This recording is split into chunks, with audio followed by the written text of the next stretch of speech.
క్రీస్తునందు నా ప్రియ సోదరులారా, మీకందరూ కూడా ప్రభువైన యేసుక్రీస్తు నామమున వందనములు. ఈ ఆదికాండము 19వ అధ్యాయము 24వ వచనంలో ఆ వచనాన్ని మనం చదవగలిగితే అందులో ఇద్దరు యెహోవాలు కనబడతారు.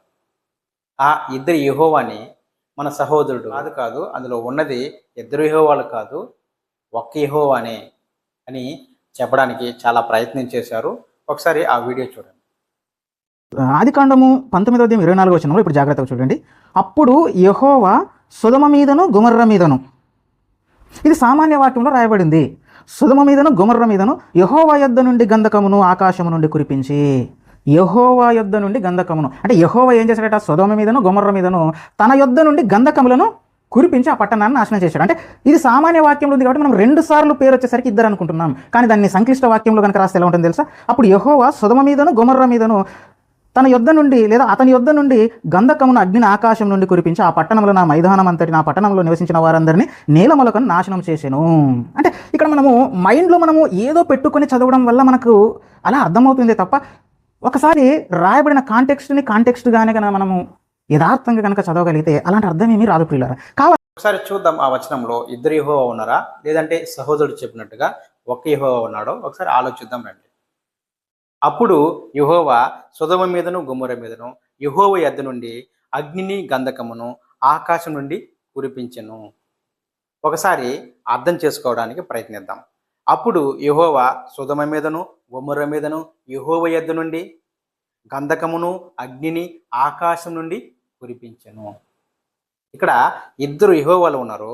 ఒకరేమో ఆ సొదొమ గొమొర్రా పట్టణం దగ్గర ఉన్నారు, ఇంకొకరు ఆకాశంలో అంటే పరలోకంలో ఉన్నారు. ఎలా చెప్పగలమంటే ఆ అగ్ని గంధకము ఎక్కడి నుంచి కురిపించాడు అంటే ఆకాశం నుండి కురిపించాడు. ఆకాశంలో ఎవరున్నారు? యెహోవా ఉన్నారు. ఆ యెహోవా యొద్ద నుండి అక్కడున్న యెహోవా అంటే సొదొమ గొమొర్రా పట్టణం దగ్గర ఉన్న యెహోవా అగ్ని గంధకమును కురిపించాడు. ఇంతకీ ఆ సొదొమ గొమొర్రా పట్టణం దగ్గర ఉన్న యెహోవా ఎక్కడి నుంచి వచ్చాడు? 18వ అధ్యాయం 1వ వచనం. మరియు మమ్రే దగ్గరనున్న సింధూరు వనంలో అబ్రహాము ఎండవేళ గుడారపు ద్వారం ముందు కూర్చొని ఉన్నప్పుడు యెహోవా అతనికి కనబడెను. వారు ఎలా కనబడ్డారంటే అతడు కళ్ళెత్తి చూచినప్పుడు 3 మనుషులు అతని ఎదుట నిలువబడి ఉండరు. అబ్రహాముకు యెహోవా కనబడ్డాడు. వారు ఎలా కనబడ్డారంటే 3 మనుషులుగా కనబడ్డారు. 3లో 2 దేవదూతలు, ఒకరేమో యెహోవా. ఆ యెహోవాని వారిని అబ్రహాము ఆహ్వానించి వారికి భోజనం ఏర్పాటు చేస్తాడు. ఆ భోజనాన్ని వారు భుజించి సారాను పిలిచి యెహోవా ఆశీర్వదిస్తాడు. చూడండి 10వ వచనం. అందుకు ఆయన, మీదటికి ఈ కాలమున నీ యొద్దకు నిశ్చయముగా మరలా వచ్చేదను, అప్పుడు నీ భార్యైన శారాకు ఒక కుమారుడు కలిగని చెప్పాను. అంటే వచ్చిన యెహోవా ఆశీర్వదించాడు. దేవదూతలు ఆశీర్వదించరు, యెహోవా మాత్రమే ఆశీర్వదిస్తాడు. అంటే ఖచ్చితంగా మనం చెప్పగలము అక్కడ యెహోవా ఉన్నాడని. ఆ 16వ వచనం మనం చూడగలిగితే అప్పుడు ఆ మనుషులు లేచి సొదొమ వైపు చూశారు. అబ్రహాము వారిని సాగనంపుటకు వెళ్ళెను. ఇప్పుడు 17వ వచనం ఒకసారి చూడండి.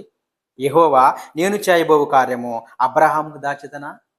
నిశ్చయముగా అతను బలము గల గొప్ప జనమగును, భూలోకము సమస్త జనులు ఆయన మూలముగా ఆశీర్వదింపబడును కదా. అబ్రహాముకి నేను చేయబోయే కార్యాన్ని నేను ఎలా దాచగలను అని చెప్పి అప్పుడు అశ్షేలు విషయాన్ని చెప్తాడు.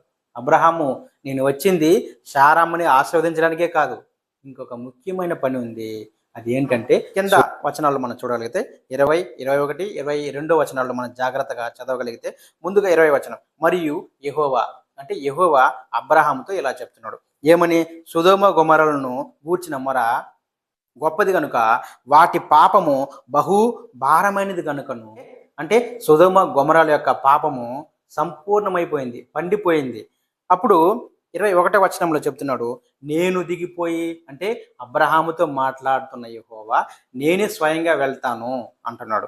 నేను దిగిపోయి నా యొద్దకు వచ్చిన ఆ మొర చొప్పునే వారు సంపూర్ణముగా చేసిరో లేదో చూచెదను, చేయని యెడల నేను తెలుసుకొందును అనెను.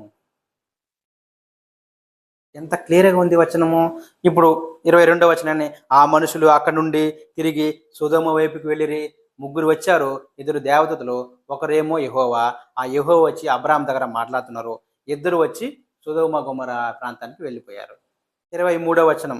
అప్పుడు అబ్రహాము సమీపించి ఇట్లా నేను అంటే అబ్రహాము యెహోవా దగ్గరికి వెళ్ళి ఇలా అంటున్నాడు. అక్కడ నుంచి మనకు తెలుసు, యెహోవా ఆ పట్టణంలో ఒకవేళ 50 మంది నీతిమంతులు ఉంటే ఆ పట్టణాన్ని శిక్షించకుండా వదిలేస్తావా? ఖచ్చితంగా 50 మంది నీతిమంతులు ఉంటే నేను వదిలేస్తాను. అబ్రహాము ఇంకా ధైర్యం తెచ్చుకొని, ఒకవేళ ఆ పట్టణంలో 40 మంది నీతిమంతులు ఉంటే, ఒకవేళ ఆ పట్టణంలో 30 మంది, 20 మంది, చివరికి 10 మంది నీతిమంతులు ఉంటే వదిలేస్తావా అని అంటే, 10 మంది నీతిమంతులు ఉన్నా నేను ఆ పట్టణాన్ని శిక్షించకుండా వదిలేస్తాను అంటాడు. జాగ్రత్తగా ఆలోచించగలిగితే ఒక ప్రాంతం కాపాడబడాలంటే నీతిమంతులు ఎంత అవసరమో ఒకసారి ఆలోచించండి. 18వ అధ్యాయము 33 చివరి వచనాన్ని మనము చూడగలిగితే, యెహోవా అబ్రహాముతో మాట్లాడుట చాలించి వెళ్ళిపోయాను. అబ్రహాము తన ఇంటికి తిరిగి వెళ్ళాను. అబ్రహాము తన ఇంటికి వెళ్ళిపోయాడు. అక్కడ ఉన్న యెహోవా ఎక్కడికి వెళ్ళాడు? సొదొమ గొమొర్రా పట్టణం దగ్గరికి వెళ్ళాడు. వెళ్ళిన యెహోవా చెప్తున్నాడు ఏమని?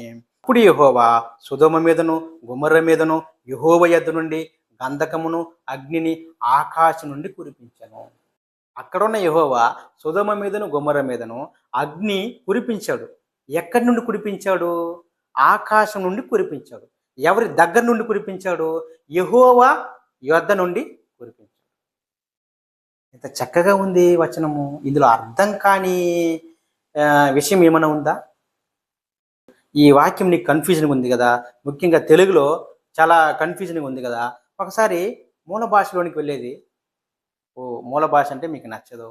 ఒకసారి తమిళ్ బైబిల్లో అక్కడ కూడా ఇద్దరు యెహోవా ఉన్నారా లేదా ఒక యెహోవా ఉందో ఒకసారి. அப்போது கர்த்தர் சோதோமவின் மேலும் கொமோராவின் மேலும் கர்த்தராலே வானத்திலிருந்து గంధకங்களையும் అగ్నియం వర్షిక పన్ని. ఇక్కడ కూడా ఇద్దరు యెహోవాలు ఉన్నారు. తమిళ్లో కర్తర్ అంటారు. చాలా క్లియర్గా రాయబడింది. ఇది కూడా తప్పు అనుకుందాం. ఒకసారి ఇంగ్లీష్ బైబిల్లోనికి వెళ్దాము. అది ఇంటర్నేషనల్ లాంగ్వేజ్ కదా. ఒకసారి అందులో ఏముందో ఒకసారి చూద్దాం. ఇంగ్లీష్ బైబిల్లో ఏముందో చూద్దాం. సేమ్ ఆదికాండము 19వ అధ్యాయము 24వ వచనం. Then the Lord rained upon Sodom and upon Gomorrah brimstone and fire from the Lord out of heaven. From the Lord out of heaven. ఇక్కడ కూడా ఇద్దరు లార్డ్ కనపడుతున్నారు. అంటే ఇద్దరు యెహోవాలు ఉన్నారు.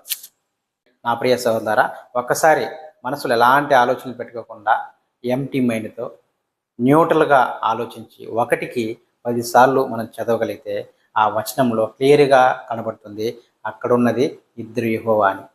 ఒకరేమో తండ్రి అయిన దేవుడు, ఇంకొకరు యేసుక్రీస్తు.